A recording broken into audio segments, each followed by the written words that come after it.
What is good, everybody? Welcome to the SB Nation NFL show. I am Rob Stats Guerrera from Niners Nation, alongside RJ Ochoa from Blogging the Boys and Brandon Lee Gowton from BGN. Gentlemen, what's going on this fine morning, BLG? Well, Stats, RJ is not living up to the bet that we made. He's not wearing his Beat Dallas thing, so he has to go correct that as he goes off camera right now. He's going to work on that. But Stats, it was great to see on the NFC East mixtape this week. If you did not already, I'm sure you maybe have seen the screenshot that I put out there of RJ wearing that sign. And then also he had to write an article for Blogging the Boys about how the Eagles are the top team in the NFC. And then I shared that on BGN. So credit to RJ for living up to the bet, but certainly a good way to enjoy the bye week for me with the Eagles going to 6-0, remaining undefeated and really just pouring salt in the wound to RJ. And really, that's what we're about on this show. Let's be honest. If you can't pour salt in the wounds, what are we doing here? While RJ is trying to pay off that bet, let me remind everybody that we are brought to you by DraftKings Sportsbook, an official sports betting partner of the NFL. Download the DraftKings Sportsbook app today. Use code SBNFL for a special offer when you sign up. That is code SBNFL only at DraftKings Sportsbook. If you are new to the show, we are going to preview every game coming up this week in the NFL. Normally, we usually get into some Thursday night football talk as well, but a couple of things have sort of conspired to prevent that. First of which is that game was an absolute dud, as we have seen in recent weeks on Thursday night football. Which Thursday night football game are you talking about? Apparently every one from now until the end of time, it feels like. But also, BLG, we had some news last night. I'm sitting in my house. I'm watching Hulu, thinking that my night is over, that I'm just going to watch a couple episodes of something and then, go to sleep, get ready for this show. All of a sudden, one of my other Niners Nation hosts just starts texting me nothing but capital letters. And I'm like, what is happening? I finally look, I see the Schefter tweet, and I had to check 6 times to make sure it wasn't like Adam Schefter or something. Right.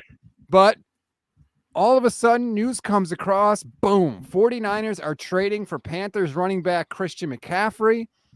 As RJ returns here with his Beat Dallas sheet of paper that he is now taping to his chest. Whatever, excellent. A bet is a bet.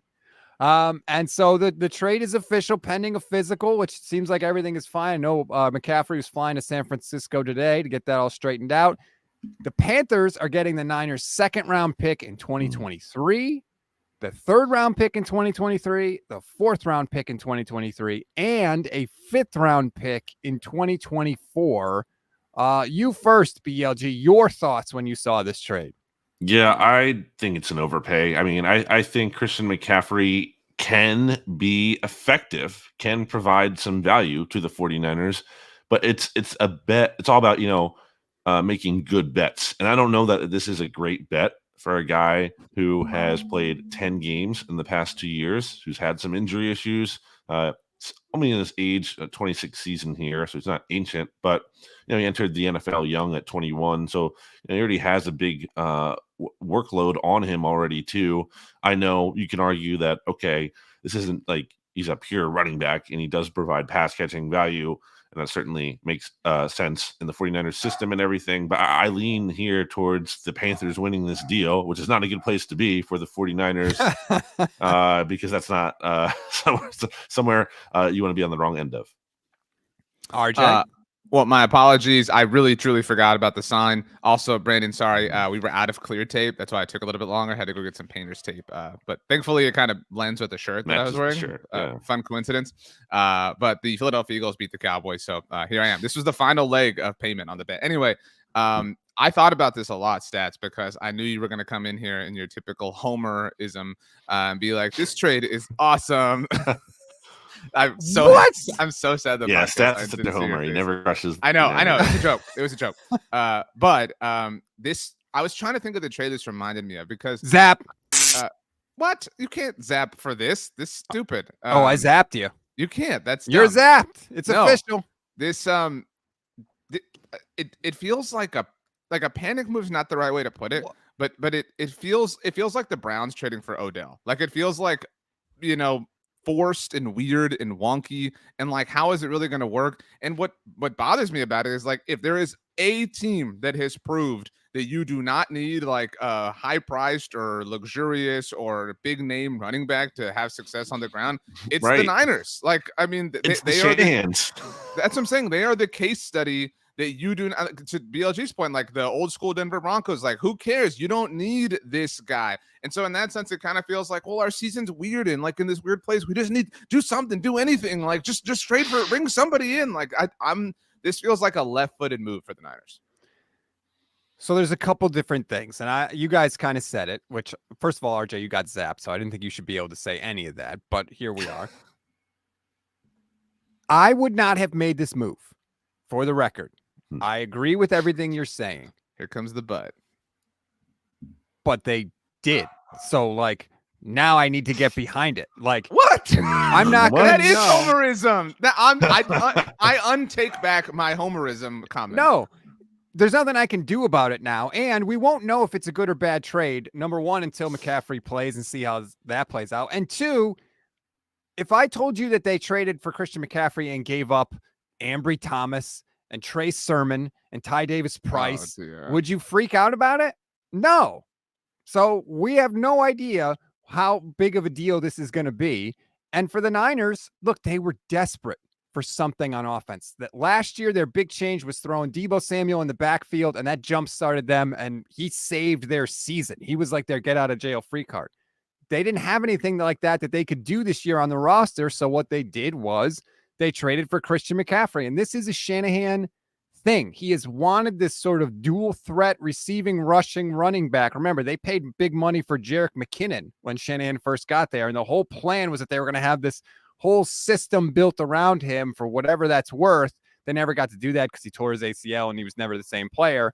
Shanahan, I agree with you, has been able to find running backs, but he's also been oddly willing to pay for running backs. Jerick McKinnon. They also signed Tevin Coleman. They've traded up for Trey Sermon 2 years ago. They traded up for Ty Davis Price. I don't know why he does these moves work out. Right? But this is consistent with what Kyle Shanahan has done, and we'll see. It may work out. I wouldn't have done it, but he did. And if I can't at least be excited about it now, then what is the point?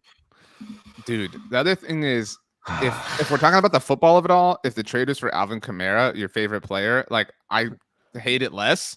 But Christian McCaffrey's been super injury prone for the last 2 years. So like that fits in with like the Niners vibes, right? Like this is such a loose bet to make. Like the return is not worth the investment. I know like we don't know the return yet. But it's not worth, like, again, like what is the best return? Like that he, is like 150-yard a game rusher. Like it's such a fool's bet. I don't like the Niners have been this point of stability with things like this, that this is so uncharacteristic of them in my mind. Yeah, it's not just about how it turns out though, Stats. It's about like it's like the same thing with draft grade. It's like, oh, how could you possibly grade the draft? If you can grade the draft right after it happens, because you can grade the decision, the process, the information that you have to make at that point, is this a good decision or not? And I think that's what we're trying to do here. Obviously, I think there could be a situation where you make a terrible bet, but somehow it works out. That doesn't mean it was like this amazing bet to make. It just means you got really lucky. I don't think this is the smartest bet for the 49ers to make. If I'm talking myself into it, I'm saying, okay, the NFC is so wide open. Why not try to boost yourself a little bit more? And give yourself an extra edge. I just don't know like what kind of big impact this really has, because it all goes back to the quarterback position, as we like to talk about here, and you specifically, Stats. Like, does this make Jimmy G better? Do you believe in like his ceiling more now? Well, if he's going to check it down, I'd rather have him check it down to Christian McCaffrey than Jeff Wilson Jr. or Elijah Why are we Mitchell. checking down? I'm sorry, this hurts George Kittle more. Like I miss, like you have this offense is not moving aerially. It's not moving forward. I don't like that about this team. Well, the whole offense can only function when they have some semblance of a running game. When they don't, it really can grind to a halt. So I think their thinking is McCaffrey can boost the running game a little bit, and that will in turn, or a rising tide essentially lifts all boats. again, I wouldn't have made the deal, but I'm watching Christian McCaffrey highlights this morning and like, he's here. So let me get excited about it. Like, why can't I be excited about it? Am I supposed to be mad now? Like, there's nothing I could do about it. No, but we can be fair about what it is, like while saying, look, I said I wouldn't have done it. That's not what we're saying though. Like this is the way. Look, would you both agree that I was really fair with the Cowboys this offseason and the bets that they made and outlining how poor they were? And some of them worked out, right? Like, but that doesn't, to Brandon's point, that doesn't make them wise. Like, it wasn't wise for them to bank on, no contingency plan for Tyron Smith and then Tyler Smith coming in and saving them. That happened, but that doesn't mean that it was the right process or the right line of thought. Right. So yeah, the Niners might win the Super Bowl and Christian McCaffrey might win the game's MVP, but that does not mean the trade was of sound mind and reason. And that's our point. Yeah, great. Okay, but they made it. This is over. But like that payout, like that's the one of 100 ways that this works, and the Cowboys found it, like, to their credit. But the overwhelming likelihood is that this doesn't work and it stalls out, and the same dysfunction continues. And again, it runs counterculture to what the Niners have proven as far as sustainability in the NFL when it comes to the ground game. You do not need a Christian McCaffrey to flourish. Also, like, I know it's about this year. A lot of it is about this year. But what do the 49ers look like next year? Which is a whole other question, especially when it comes to quarterback. But also what they have now in the draft next year, they have 2 third-round picks. Okay, but I think they're at the end of the third round because they're compensatory picks. So they're low third-round picks. And then 2 fifth, 1 6th, and then they have 4 7th. But, like, you know what I mean? So it's not like they have but they're going to get extra thirds because DeMeco Ryans is going to get a head coaching job, so they're going to get comp picks. That wouldn't be until the future, though. That wouldn't be this year. That's the 2024. I'm talking about like next in the draft class. Yeah, this 2023 draft class. So it's just weird because it's like, okay, like what happens if it doesn't work out this year, and then you're pivoting to Trey Lance. Are you? And then what are you supporting him with? So it's just a weird. You're supporting him with Deebo Samuel, George Kittle, Christian McCaffrey, Brandon Ayuk. I mean, but is George Kittle like a great player anymore? Like, again, like I'm kind of. So then that's even more reason to add Christian McCaffrey, isn't it? This is the loosest thing that I will say on this subject, but the other team that was rumored to be heavily in discussions with the Panthers were the Los Angeles Rams, right? This kind of feels like we lost the Stafford sweepstakes, so we have to win this one. Like, yes. And that's where it kind of reeks of panic. Like, it's we got to beat the Rams in this trade because we lost that one. That led to them winning the Super Bowl. I'm not saying that they're the same players, but I would rather trade for the like lesser quarterback than the better running back just because of the value of the positions. I mean, like, again, like it's starting to feel like there's some panic settling in within the like brain trust of the Niners operation. Well, Shanahan has specifically cited the Rams when they moved up for Trey Lance. He said, everyone's freaking out about what we gave up for Trey Lance. Look at what the Rams traded for. Look at what the Seahawks gave up to get Jamal Adams. He has specifically talked about that. And I do think that was a factor because I think Shanahan looks at it and he's like, we've already beaten the Rams once this year. We're in a decent spot in the division. They seem to have real problems. They seem a little wobbly. And I almost wonder if he thought the combination of adding McCaffrey to his team while also preventing the Rams from getting him could be the knockout punch. Because really, the first game where Christian McCaffrey is really going to have a chance to be up to speed is next week when the 49ers go to SoFi to play the Rams. I love you, Stats, and I actually don't wish success for your team, but I hope you find personal joy at some point throughout this experience. But I will say I'm already pre-annoyed at the Christian McCaffrey is playing for Kyle Shanahan, and his father played for. He used to babysit for Christian McCaffrey. It is so annoying already. Like that matters. Like it means anything. Right. But you know what? I'm glad because it changes the narrative for every primetime game the Niners have. Instead of the Jimmy Garoppolo wasn't supposed to be here anymore. Now it's going to be Christian McCaffrey, shot of him, shot of Ed McCaffrey, shot of Mike Shanahan. Like that's going to be the discussion point for the national media for their games now, which I'm kind of on board with because I'm tired of the Jimmy Trey stuff. My last question on this to both of you is do we think the Panthers are in a better place? I kind of do. Acknowledgement is key, and I'm sorry, Stats, but I feel like they got a lot. I know that there was the joke about multiple firsts, but I did not think that Christian McCaffrey would go for this much because he's a running back who's super injury prone.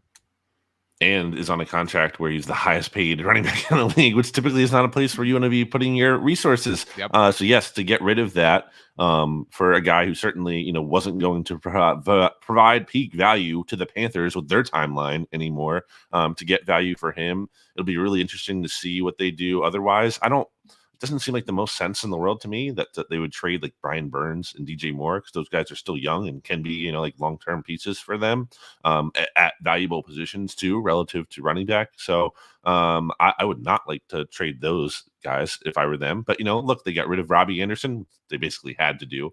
Didn't get a ton, but still got something. Got rid of Christian McCaffrey. He's still a long way to go to get back, Right. feeling good about the Panthers. But these are steps in the right direction for sure.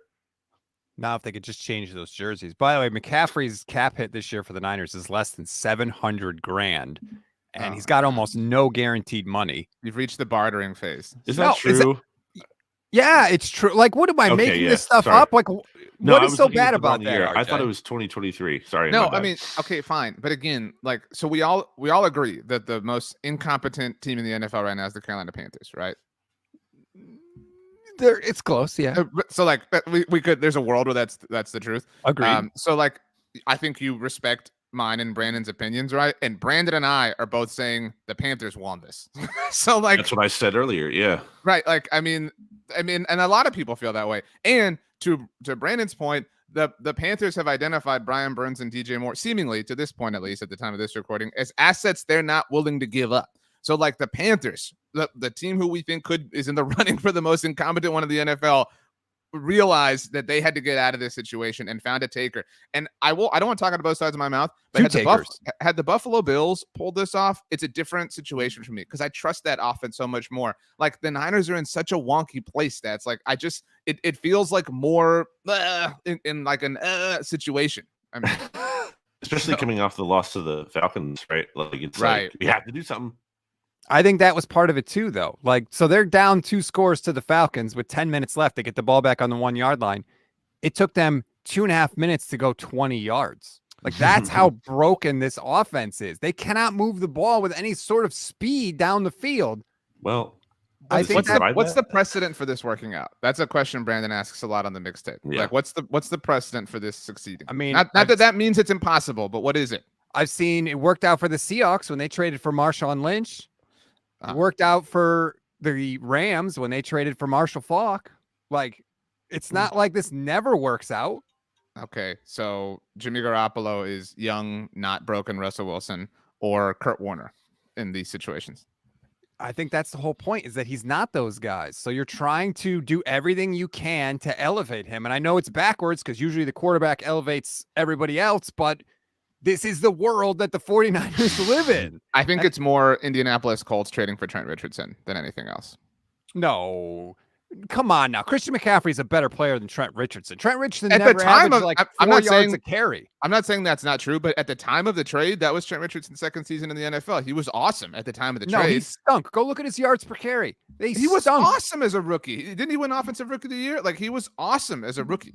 Christian McCaffrey is better than Trent Richardson. Come on. Okay, nobody's arguing with the take. Again, but at the time of the trade, again, he was only at 3.6 in his first year. Yeah, 3.6. Come on now. Okay, RJ. So you're right. Christian McCaffrey, as of now, is the highest point of stability and success and ultimate efficiency in the run game today. Can I ask one last question? Stats, what does this do to the 49ers? Does it raise the 49ers ceiling? Are they now definitively the second best team in the NFC in your mind, or could they be? Can they overtake the Eagles? So you guys obviously cover and root for 2 teams in the NFC. Do you think the 49ers this year are more difficult to deal with, or the same, or less? If the answer is more, okay. RJ, you go first. So let me be clear. If it's Cowboys-Niners, I will still take the Niners because, how can you not, right? Based off of last season, and I trust them in that sense. And so, I wear that L. But I don't trust them to. I don't think if it's Eagles-Niners tomorrow, I don't think that anything changed. I think it's the same. Yeah, it's the same. And if it's more, it's marginal. But so to your point, they're literally more better than it was worth it, whatever. But it is a marginal difference to me at best. Yeah, I think marginal. My biggest concern still would be the 49ers defense. It's not even anything about their offense right now. What? Why are you concerned about the defense? No, like concerned against them. Like that would be the thing. D'Amico Ryans and the see. 49ers defense. That's what concerns me about the 49ers. Yeah, not their offense still. Do you think, really quick, because I know we got to move on, do you think he's going to play this weekend? They traded for Emmanuel Sanders on a Tuesday in 2019, and he played the following Sunday. This is trading for CMC on a Thursday, and they play on Sunday, because there's been conflicting reports about whether he's going to play. Well, when you traded for on a Tuesday, you have your practice Wednesday through Friday, so you can at least get some reps in or like do walk or something. And at this point, I mean, if he plays, I'd be like, I'm guessing it's like what, like a couple snaps at most. Red zone package. He's scoring a touchdown. Like he's 100% scoring a touchdown. If you can find that line anywhere, take it. All right. That's the news of the day. The 49ers make the trade. BLG and RJ predictably hate it. I'm trying to at least enjoy it while I can. I'm probably regretting it in April when the 49ers don't have anything to do with the draft until the third round, but whatever. Let's take a quick break I'm sorry. We got to do our pick 3. What am I thinking of? How dare I forget the pick 3, which is brought to you by DraftKings Sportsbook, an official sports betting partner of the NFL. Download the DraftKings Sportsbook app today and use code SBNFL for a special offer when you sign up. That is code SBNFL only at DraftKings. 2-1 last week for us on the lock of the week. BLG and RJ, congratulations. You both got wins. I unfortunately take the L because not only did the Bucs not cover the spread, they lost the game straight up to the Pittsburgh Steelers. BLG reigning supreme at 5-1 on the year in the locks. RJ's 3-3. I am 1-3-2. BLG, you have honors, sir. Where are you going this week? I am going to go with the Seattle Seahawks plus 5.5. The last time I looked at it, taking on the Chargers. So wow, RJ's going to get on me for not believing in the Chargers. But I don't believe in this version of the Chargers when they've been banged up and Justin Herbert doesn't look right, and the offensive coordinator is seemingly conspiring against him to not allow him to do some of the things he does best, which is throw the ball down the field, forcing him just to be a check down Charlie or take everything underneath. I don't believe in that version of the Chargers who narrowly defeated the Browns, very much could have lost that game, and then narrowly beat the Broncos in overtime. So Chargers are not looking great right now. Seahawks, meanwhile, I do believe in them. Geno is playing at a level that we cannot, honestly, no one could have predicted. And I really like the emergence of Kenneth Walker. Loved watching him at Michigan State. Had kind of a breakthrough game last week with 21 carries, finally getting double-digit carries for 97 yards, 4.6 average, 1 touchdown. I believe in him, especially going up against a Chargers run defense that still ranks tied for last when it comes to opponent rushing yards per attempt at 5.6, tied with the Giants for the worst run defense in the NFL in that regard. So give me the Seahawks. I'll take them outright, but I think they're at least going to cover. Interesting that you don't believe in this version of Justin Herbert when he's not good, right? Like I only believe in Justin Herbert when he's awesome. Whatever. A solid pick by you, Brandon. I plan on picking the Seahawks later on today in the show as well. Stats and I teamed up to pick up a different green and white team, so to speak. Last week when we took the New York Jets, we put you in the icebox and you were embarrassed by dying on the Green Bay Packers hill. But hey, it happens. Good thing you didn't lock them up. I am going to this week go with those aforementioned Jets, because I'm cliche and do that anytime I talk about this team, over the Denver Broncos. And this is a combination of believing in the Jets and this young nucleus. I love the name Baby Jets. I love that is like a thing that is kind of circulating. I don't know if either of you, I guess I don't know. I guess neither of you have heard this. I've heard it in like a few different national shows. So I like that. You got a young, it's been a while since you've had this young overall crew. Interestingly enough, the quarterback is the asset that I believe the least in when it comes to this little group. But Breece Hall is challenging to be the best running back in the NFL. Had the Niners traded for him stats. Interesting. So you do believe in running backs. That's cool. I mean, they drafted one and he's playing really well. And I believe in doing things that way as opposed to giving up multiple draft What picks. difference does it make where he comes from? He's still there. I mean, again, the discussion is about like resource allocation. So that's, we're not talking about who the players are in a vacuum, but right now Breece Hall is better than Christian McCaffrey today. I mean, at the very least. Anyway, this whole Jets group is a lot of fun, and man, This Broncos team is basura. Like, I mean, like somehow, some way they like continue to depress us. Like, I actually enjoy football less when I watch the Denver Broncos. And I don't know if either of you have kept tabs on this. A lot of people have done a great job. I know we've done so at SB Nation. Russell has kind of cut the let's ride stuff. He did not do it after they lost to the Chargers. He did not do it in his Wednesday press conference. So like the vibes are at an all-time, like not even bad level, but like this is panic alert, smash the glass. Like Russell is broken, needs to be rewired. And I will say, if he does not start, and this, I hate this like caping that the national media is doing for him. Like, and I don't want to like presume things. He very well may be injured. And if he is, I hope he gets healthy. And I hope we see a great Russell Wilson. But this smells like caping. This smells like carrying some water for Russell Wilson, these injuries. And I don't think it's a bad idea for him to sit a little while. I think you kind of need a reset. This is really, really, really broken. So I will say that if Brett Rippon starts, I like the energy around that move, but the Jets are just so much better. I can't believe that the Broncos are favored. If you're giving me a point and the Jets over the Broncos, I will take it very happily so. Yeah, it's ugly right now for Russell Wilson, and I'm here for it as someone that's been terrorized for him, or by him, I should say, for the past decade. I'm going to go with the Atlanta Falcons getting 6.5 points over the Cincinnati Bengals. And I know you both think this is a reaction to last week when the Falcons beat the 49ers. The weakest part of Atlanta's team is the defense, is the rushing defense. The problem is Cincinnati's rushing attack is not that good. I think what Atlanta's going to do is the same thing they did to the 49ers. They're going to pound the hell out of the ball. They're going to slow the game down, limit the number of possessions that Cincinnati has. It's not like Cincinnati's offense is hitting on all cylinders right now. Why are you shaking your head acting like this is the craziest pick? By the way, you know who had the best picks of the week last week of anybody at SB Nation? This guy. So I don't want to hear it. Irrelevant. That's one game. Extremely relevant. This is the lock of the week segment. Yeah. When you give me a bigger sample, I'm much better, to be honest. What is so crazy about this pick? I'm getting 6.5 points, but Falcons don't even have to win the game. You think they're going to get blown out? The Bengals, did you see Jamar Chase last week? Jamar Chase is back, baby. And just because the Falcons beat the crummy Niners doesn't mean that they're this monster in the NFC all of a sudden. I didn't say they were a monster in the NFC. Never said those words. I said they could lose the game by less than 6.5 points. You slacked us like on Monday morning. We're like, I'm taking the Falcons over anybody after what I've seen. Those I never said that either. You're just a lying.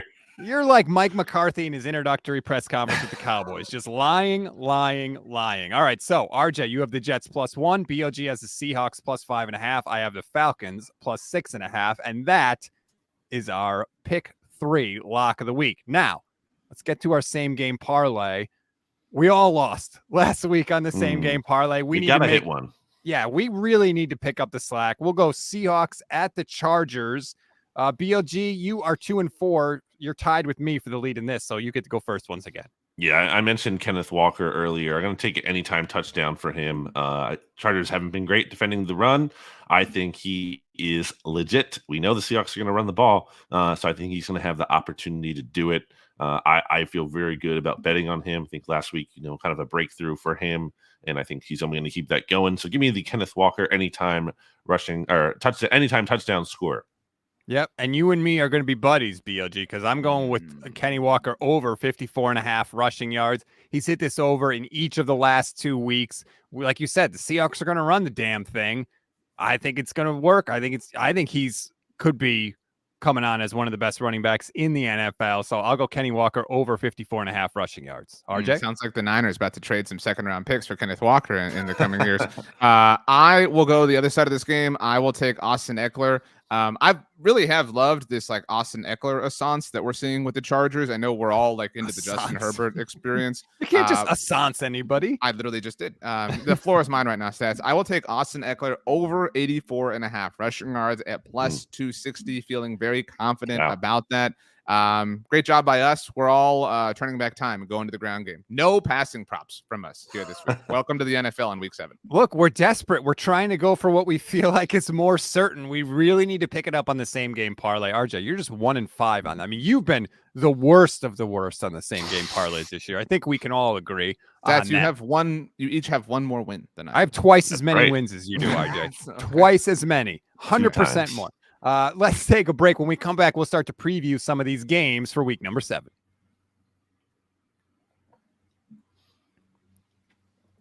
Back here on the SB Nation NFL show, we are going to give you our thoughts on every single game of the week, unless one of us gets zapped, in which case we cannot share our thoughts on that matchup. We can only give a pick. Let's get right to it. The Giants are in Jacksonville to take on the Jags. Jags favored by 3 points in this game. RJ, what do you like? I like the New York Giants. I mean, this little assance that they are on as well is very interesting. Stop it. The Packers win. BLG and I talked about this on the NFC East mixtape, which everyone can listen to on any of the NFC East podcast networks around here at SB Nation.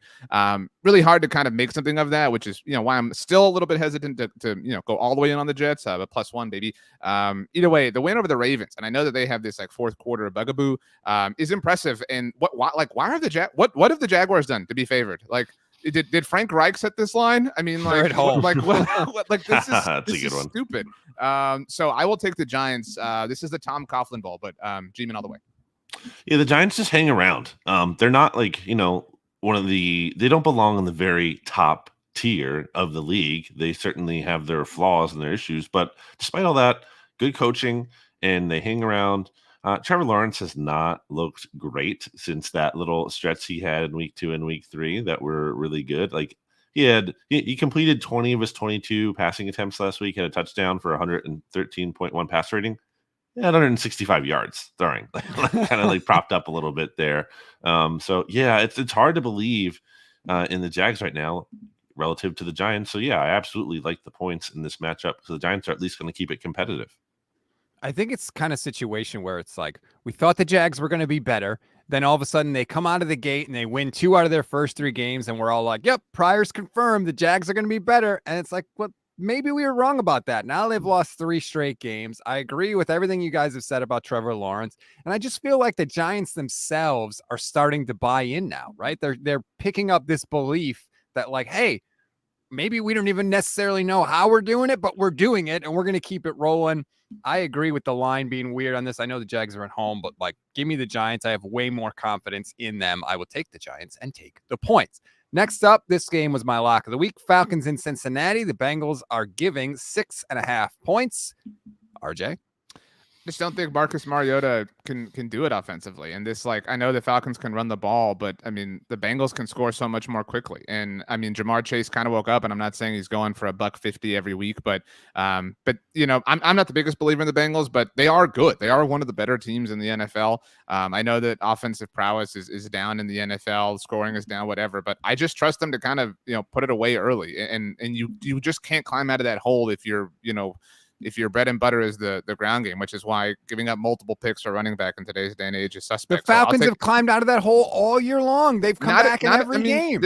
But this is Joe Burrow and Jamar Chase finding themselves. Like, that's a different animal. And so I will take the Bengals and feel happy about it. Falcons are a frisky team. Bengals ranked 12th in DVOA overall. Falcons are only right behind them at 13. So I think the perception of the Falcons might be a little bit lower. I mean, beating the 49ers probably helped that. But I don't want to agree with Stats, though. Sorry, Stats. I have to take the Bengals because I think Jamar Chase, like, that was kind of a breakthrough game, and he can kind of – it's like, all right, we figured this out. We got this back. And that is a very dangerous thing because he can absolutely go off. So I'll bet on that. And I'll take the Bengals to cover. By the way, Stats, you scoffed at me bringing up the fact that the Falcons were wearing throwback helmets last week. And what happened? You lost. You're a loser. Those are sweet. They looked good last week. They were sick, dude. Really, I'm telling you, like, it was a thing. Yeah, I kind of agree. All right, let's go to Dallas. The Lions are coming to town. The Cowboys are giving 7. BLG. Where are you going? I will take the Cowboys because the Lions have not looked very good this year, especially when it comes to defense. They cannot stop anyone. I know there's some uncertainty here because we don't know exactly what Dak is going to look like in his first game back from injury with a throwing hand, let alone he did not look great the last time we saw him play when he was healthy in week 1. So there's definitely some unknown there, but even so, Lions defense has been bad. I do think there could be this, like, they're coming out of the bye. This is a new season. This is Dan Campbell, like, getting them motivated. So maybe there's a chance the Lions can cover. But I really don't like them at all to win. I will take the Cowboys certainly to win. That's guaranteed for me. It's just a matter if they cover. And I think they can do enough defensively to shut down the Lions and cover the spread. the Lions have a number of players, a remarkable number of players on their injury report, considering that they are coming off their bye week. Something Jeremy Reisman and I spoke about this week at BTB and Pride of Detroit. Yeah, I mean, I could see a world where maybe the Dallas offense, like I think people are setting their expectations too high and like unfairly so, just like, oh, watch out, the Lions defense stinks. Dallas going to put up 40 points, whatever, blah, blah, blah. I don't expect that personally. I mean, 7 points is a lot to cover, but I think it would be a cowardly move to be like, well, I think my team's going to win, but I'm going to pick the other team to cover. So I'll take the Cowboys to cover. Dak's back. Let's have fun. The Lions have beaten one team this year, and it's the Washington Commanders. Like, I know everybody likes Dan Campbell, and like we all were like rooting for them, but like he gets so much credit for losing, dude. It's right? Amazing. They suck. Okay, like yeah, their offense is better. They're not a good team. The Cowboys are a good team, and just I just feel like you can see sometimes the way these coaches handle the media, and that gets them more favorable coverage than if they're kind of jerks. And Dan Campbell is great for the media. He gives great press conference. He's always saying something crazy or doing something crazy. And so people don't want to criticize him. They stink. Okay. The Cowboys are going to whoop them in this game. Dan Campbell also does something where he takes a step babackwards so you don't have to do it for him. Like after they lost to the Patriots, he was like, this is rock bottom. Yeah, we know. Like you got skunked, dude. Like this is embarrassing. Like just because you say it doesn't mean it's untrue, but people think like it's humble of him. And on one level it is, but it doesn't mean like he should be void of criticism. I totally agree. Let's move on to the Browns at the Browns, or I should say the Browns at the Ravens. Baltimore is giving 6.5 points. Lamar Jackson. Who's that reference for? Who's that reference for? Do you think you're hurting Ravens fans because they beat you in the Super Bowl stats? No, I got to be honest. I thought of that yesterday, and I was like, RJ's going to like this, so I'm going to throw it in. I don't like that at all. Do you think get it? Why don't you refer to them as the Colts too? Like, I mean, because all right. You know what? You guys are no fun. I'm in a good mood today. I'm trying to have a good time, have some fun, and you guys are trying to ruin your mood on everything. Mission accomplished. The Ravens are giving 6.5 points. I feel like Lamar Jackson has been on the injury report every week this season, and he still plays, but he's a little banged up, RJ. I in no way intend to walk back my Lamar love, but I'm a little concerned. Like it's reached that point. Like I agree. Like, well, the Giants are unlike y'all. I don't walk back. Like I'm not like, oh, I don't like this version of Lamar. That's not the amazing version that I didn't say that. I know you didn't, but somebody did when it came to Justin Herbert. So I still believe in Lamar, but I am concerned, right? Like you can't, like I can't say I believe in this version as much, because how do you keep choking these games away? Like a lot of that most of it falls on Lamar, and it's frustrating and upsetting because we know he has the skill set to be great because we've seen it. And so, I mean, I believe in the Ravens greatly. I think that they're going to win the AFC North. I think there's a world where they do, I don't know if they can dethrone the Bills, but like there is a world or a path where they're the top seed in the AFC. They have that potential. They have that dynamic of a quarterback, but you can't just continue to like blow these games. That's how you go from like a 13-win season to a 10-win season, and you completely change your expectation and the ceiling that you're able to accomplish. And so I'm a little bit down on them, and that hurts me to say. I will take them to win, but I'm not going to take them to cover. I don't believe in the Browns right now, but I'm a little shook on the Ravens, and I'm fine having that confidence breathed back into the situation. But they keep doing this, like they keep finding ways to blow it, and that's a really troubling sign in the overall. I think Lamar gets obviously a lot of criticism, and fairly so, but we have to start criticizing John Harbaugh. Like Stats, you talked about like the coaches that I wouldn't say appease the media, but John Harbaugh has the like football Twitter people, but by the hand and the feet and everything, like, and again, rightfully so. He's a great coach that's done a lot of incredible things, but at this point, we have to start really looking at the Ravens. Like maybe they're not this like infallible front office coaching branch that we thought they were. That doesn't mean that they suck, but it means that they have some flaws. Lamar does not have broken ribs like Justin Herbert does. But anyway, I can't. And Lamar did legitimately give the game away against the Giants, which was like, can't be the MVP when you're doing that kind of stuff, bro. Like that was a really tough look for him. That being said, I know the Ravens have blown these games, but I think some of it's just bad luck, honestly. Like it's not going to, I don't think all of it is like, this is deserved. Like they are doing things that it wasn't the case of the Giants, but I think over the course of a season, they've kind of just been unlucky in some of these one-score games, which tends to be the case. Either you get lucky or not. And this is a Ravens team that's still third overall in DVOA. Like they're a pretty good team still. I don't buy the Browns at all right now.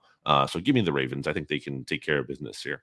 Yeah, who is the Giants' defensive coordinator? Wink Martindale. Mm-hmm. Where did he used to work? Oh, that's right. He used to work in Baltimore. I think that was always going to be a trickier matchup than maybe some people thought.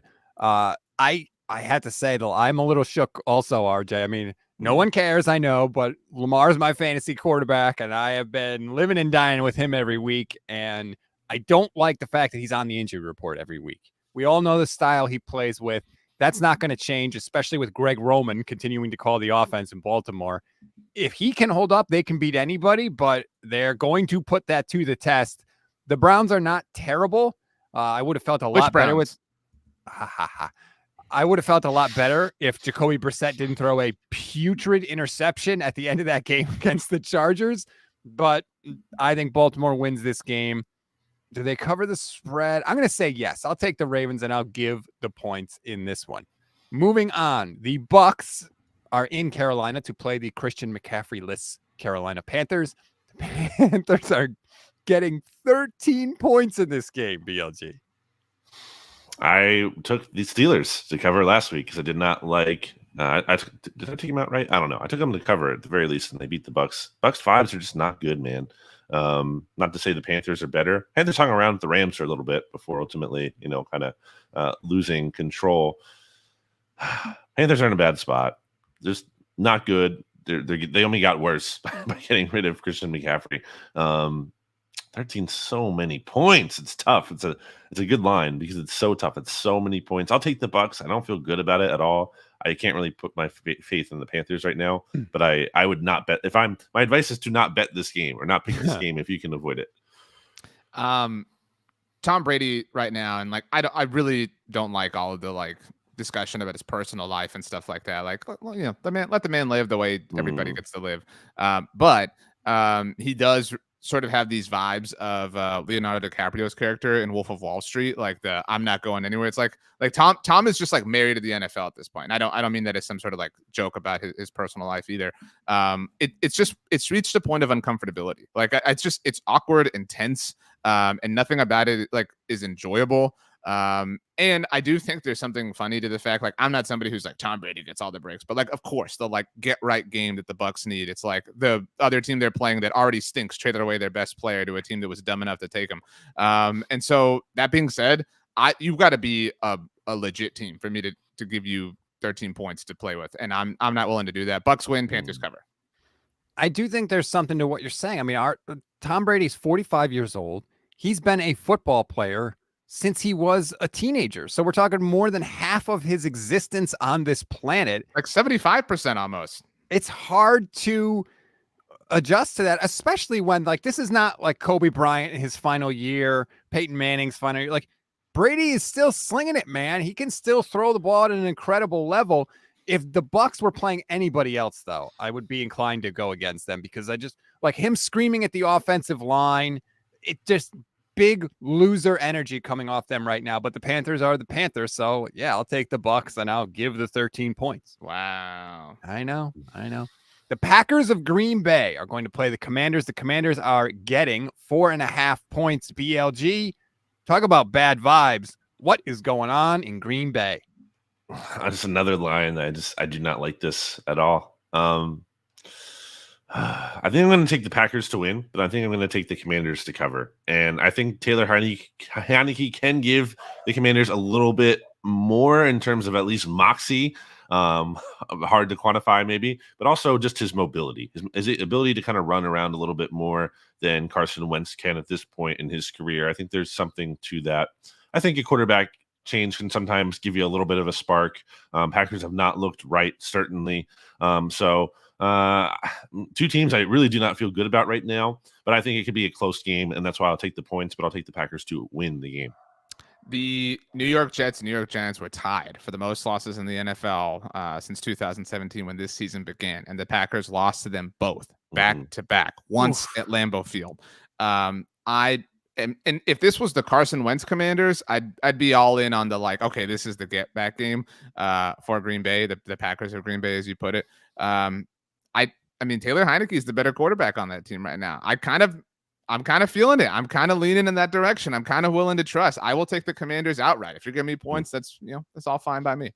It's really weird that last week Ron Rivera was like, I was the one that made us get Carson Wentz. And this week he's like, oh, Carson's out. Now we can open up the offense a little bit. Like, that's a weird situation. Well, it's because Ron stinks. But, it took you guys 2 years to realize that. So I don't like what's happening with the Packers. And the thing with Aaron Rodgers is that he has always been a guy that he does his own thing, right? He's not just going to be a guy that follows the system as you lay it out if he doesn't fully believe in it. And I think it's clear he has no trust with any receiver that's not Randall Cobb right now. It's just the offense does not function. And it's crazy because he's won an MVP the last 2 years. You would think he would have a little faith, but I don't think he does.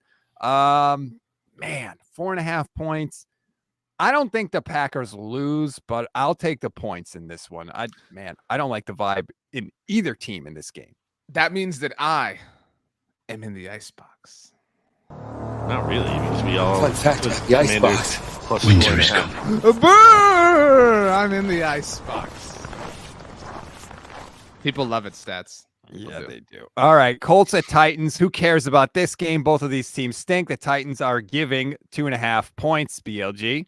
Titans had the Colts number last year, swept them 2-0. Not that means it's directly going to carry over, but I think there is something to them having the advantage in this matchup. I like them better. I trust Mike Vrabel more.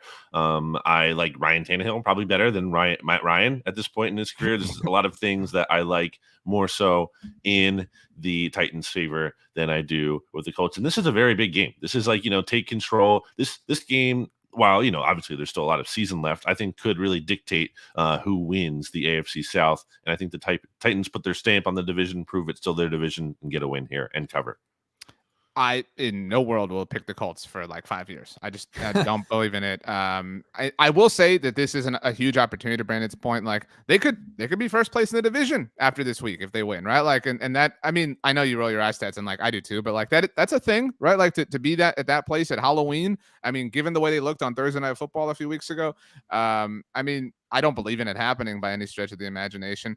I'll take the Titans coming off their bye. I mean, I think the Colts, they are feeling it, right? They're like, oh, this operation we got going on, we believed and we knew we could do it. These 2 wins against the Broncos and the Jaguars that were clearly amazing. All right, watch out, people. The Colts are back. End them, Titans. Oh, by the way, I think the Titans are wearing their Oilers uniforms this week. Solid. Wow. So then it's a lock. This should have been lock of the week then. Well, I admittedly don't know that, but they've changed their social profiles to the Oilers logo, which would lend itself to that idea. But you would think. Right. I just feel like the Colts and the Titans are battling it out to see who loses in the first round of the playoffs. Like, congratulations, you could be division champ. No one's picking you or believes in you for anything, for any reason. I'll take the Titans. I'll give the 2.5 points, but I just don't think either one of these teams is going anywhere. Let's transition to the late games now. We'll start with the game that I'm most interested. That's Kansas City going to San Francisco to take on the Niners. The Niners are giving 2 points at home, RJ. Yeah. Sorry, Stats. I mean, this seems pretty simple, pretty matter of fact. You got one of the best offenses in the NFL against some people with a bit of an identity crisis.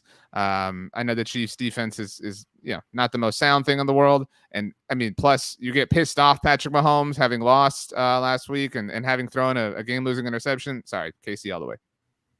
I want to get Steven Serta's take here after my pick because I want we have to consult our Chiefs expert. But I feel like the Bills correctly last yes, that's what I mean. That's why I want to get his take on this. But I'm going to go with the Chiefs here. I mean, they lost to the Bills, but okay, Bills are amazing. Still, 4-point game. Patrick Mahomes also threw like 2 uncharacteristic interceptions. So like that's not all going to happen again. The Chiefs are going to get right. They're going to bounce back. And they're going to make the 49ers look foolish for trading for Christian McCaffrey. What if Christian McCaffrey doesn't play?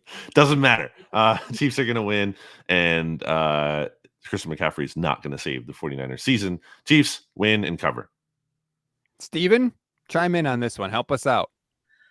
I think the Chiefs win and cover this week as well. I do think it's going to be a hard-fought game, and the Chiefs tackling is as poor as any team in the NFL. So Debo scares the hell out of me this week. But I just think that, again, Patrick Mahomes pissed off after a loss. He's not looking to go into the bye week with back-to-back losses. I just think you're going to get the best version of Pat this week. So the Chiefs win. None of the 49ers are going to be mad after losing to the Falcons last week, though, apparently. What about this factor? The Niners are honoring the 2012 Super Bowl team at halftime. Jim Harbaugh is making his return to San Francisco. Loser energy. Has not been there since he was dismissed, which before all this Christian McCaffrey stuff, I thought was fascinating because Kyle Shanahan is feeling the heat more than ever before. And in comes Jim Harbaugh, the guy nobody wanted fired except Jed York. I thought that was going to kind of create an awkward moment. The Niners are capable of beating anybody, especially at home, especially with this defense. They're getting Nick Bosa they lost back. To the Falcons. Stats? Yes, they're also capable of losing to anybody, unfortunately. I think it's going to be close, but I just don't think the 49ers offense, even if Christian McCaffrey plays, his handful of snaps or whatever, I just don't think that they have enough ammunition to withstand what the Chiefs can bring.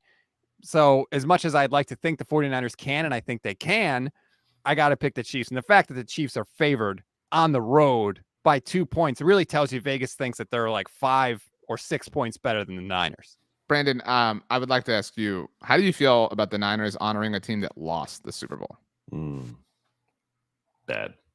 Right? Like, that's weird. Like, I'm sorry, Stats. Like, that's why?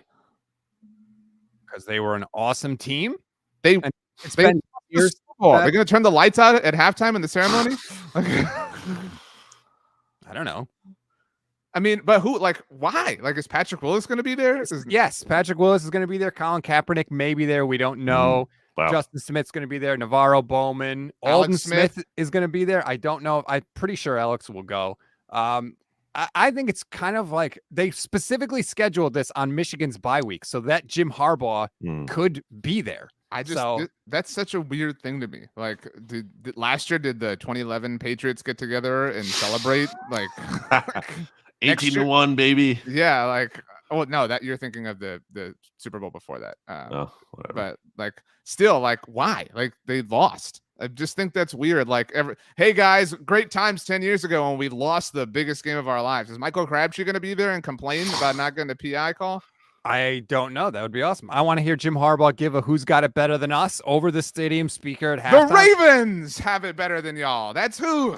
I'm excited for it, man. Look, they're a great team. Oh my god, they were a great week. Team. This is a really bad week for the Niners. 49ers are down bad. I'm surprised you guys are like they're not. No one is saying they're the best team ever, but were they a great team? Yeah, they were. And the fans have never got to give Jim Harbaugh a thank you that he very clearly tweet at him. Tweet at him. Let's move on. Seahawks at Chargers. Chargers giving 5 points to Geno Smith and company. BLG.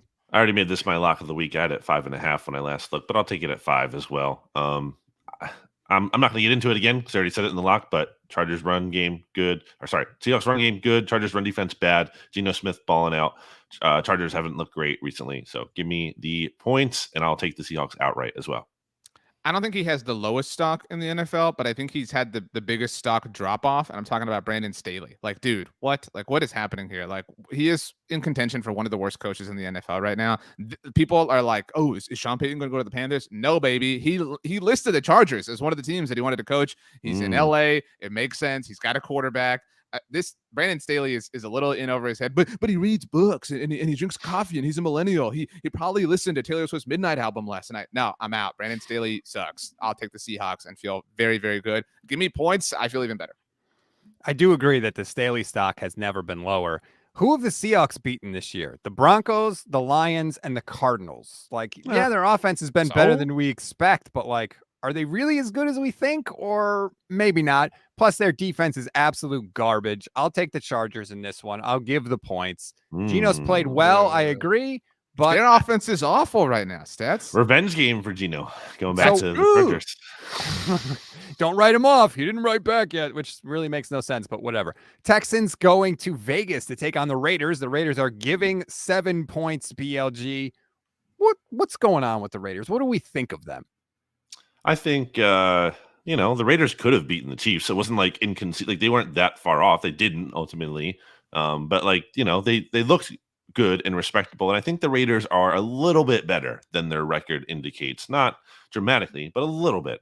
And it's the Texans we're still talking about here, who are arguably, the worst team in the league, certainly down there. So I will take the Raiders here. I think coming off the bye, they're rested and they're going to come back and get a win. My friend Jimmy lives in Houston, Texas. He and I went to Texas A&M together, and he grew up a Raiders fan. And then when the Texans came into existence in 2002, adopted them as his team. So those are kind of his two teams. And man, he's been down bad for a while. Think about all the things that have happened to these two teams in the last 5-ish years. It's tough to be Jimmy. That being said, this is the Jack Easterby-less Texans. We mentioned that. I think there's a positive bump there. I think the Texans cover.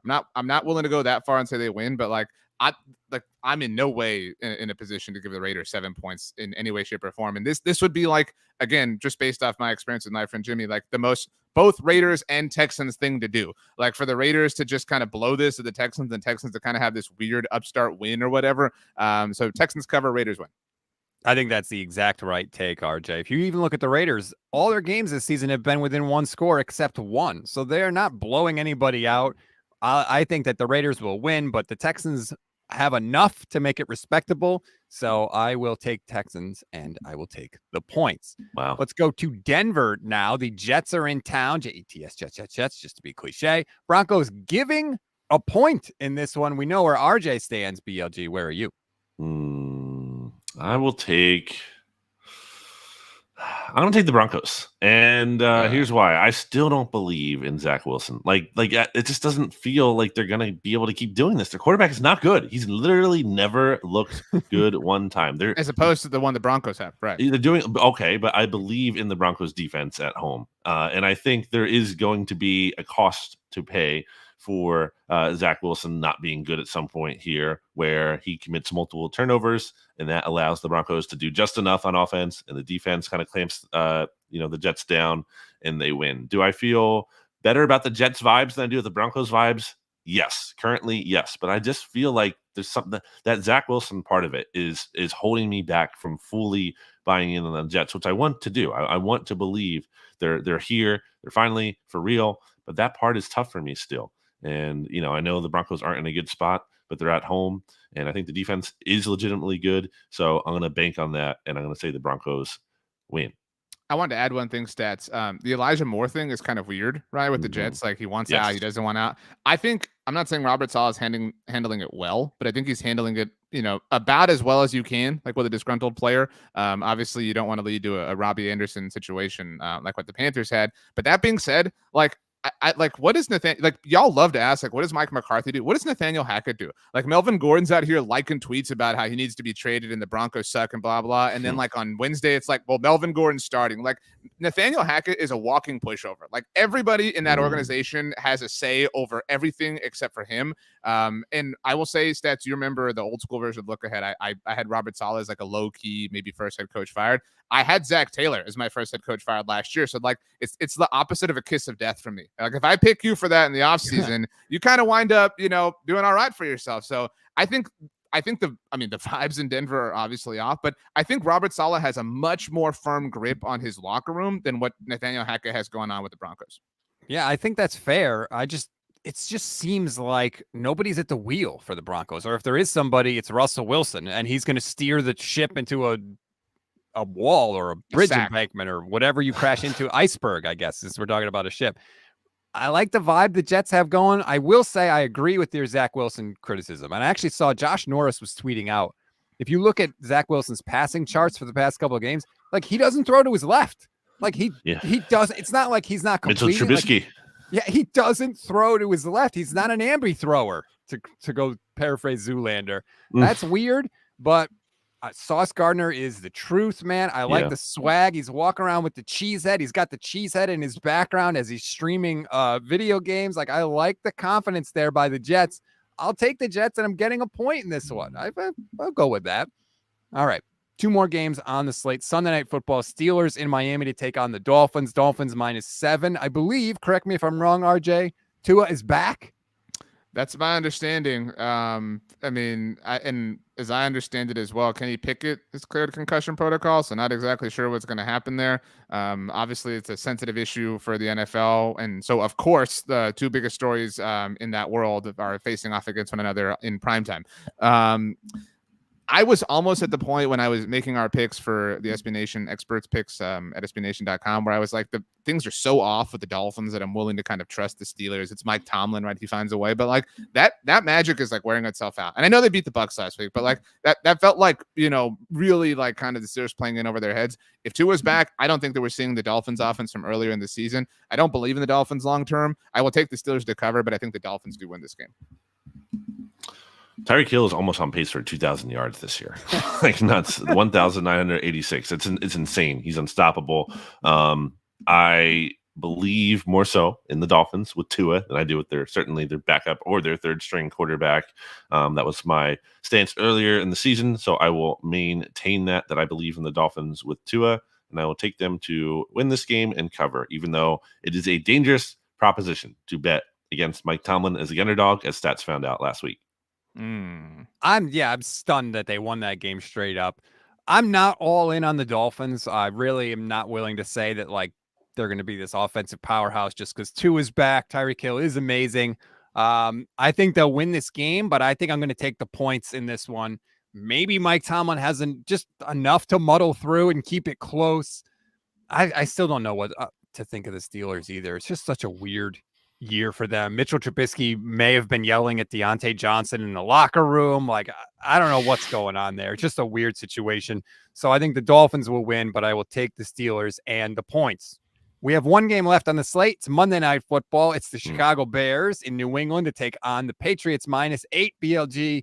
One sentence. Justin Fields is not good.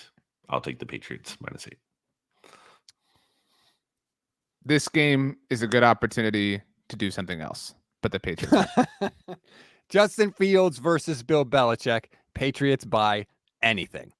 That's I have one last question from Brandon. Hey, since I lost my my single game parlay leg last week, should I have a celebration to honor it since I lost? Since like that's the thing that's like happening is like you celebrate losing. Yeah, you should. Okay. Remember that time you lost the same game parlay leg? That was a good time. Hey, we all lost the same game parlay leg last week, so maybe we should all celebrate. Try to enjoy your day as I'm trying to do, and these two curmudgeons are trying to stop. Everybody, please rate, review, follow the SB Nation NFL show. Gentlemen, I hope both your teams lose. Have a good weekend. Eagles are on a bye.